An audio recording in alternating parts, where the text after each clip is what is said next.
भूमिका बदलत असल्याच्या आरोपांचीही राज ठाकरेंकडून चिरफाड। आधी भ्रष्टाचाराचे आरोप करून भाजपनं पक्षप्रवेश दिलेल्या देशभरातल्या नेत्यांचा वाचला पाढा।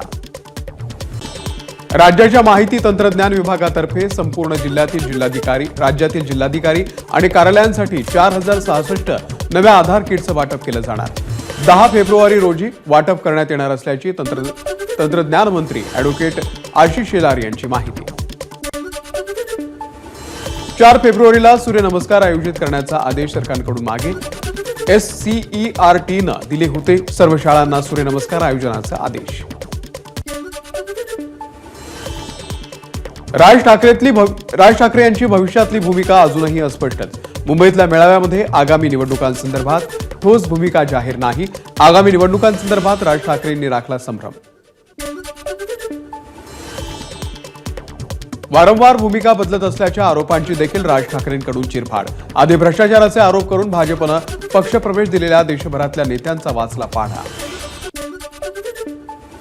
अर्धवट माहितीच्या आधारावरती राज ठाकरे यांचा नरेटिव्ह तयार करण्याचा प्रयत्न। भाजपनं कधीही तडजोडीचं राजकारण केलं नाही।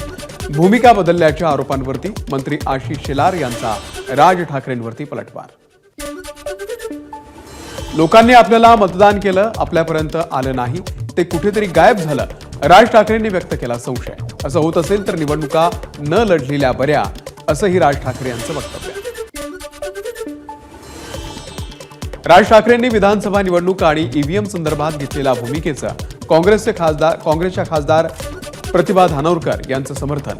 5 महिन्यांमध्ये नेमकं काय झालं की भाजपच्या पारड्यामध्ये मतदान झालं, धानोरकर यांचा सवाल। राज ठाकरेंनी विधानसभा निवडणुकीसंदर्भात मांडलेली भूमिका बरोबर, त्यांच्या भूमिकेबाबत मी ठाम। काँग्रेसचे नेते बाळासाहेब थोरात यांची ही प्रतिक्रिया। उशिरा का होईना राज ठाकरे सत्य बोलले। ठाकरे गटाचे खासदार अरविंद सावंत यांचा राज ठाकरे यांना टोला। मार्कडवाडी संदर्भामध्ये राज ठाकरेंची भेट घेणार। सोमवारी किंवा मंगळवारी आपण भेट घेणार, शरद पवार पक्षाचे आमदार उत्तम जानकर यांची माहिती।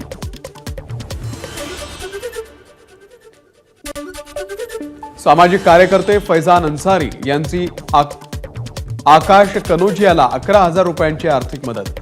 सैफ अली खानवरती हल्ला केल्याच्या संशयावरून आकाशला करण्यात आली होती अटक।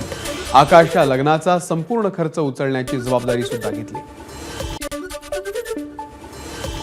उपमुख्यमंत्री एकनाथ शिंदेंकडून प्रभादेवीमधल्या इमारतीची पाहणी।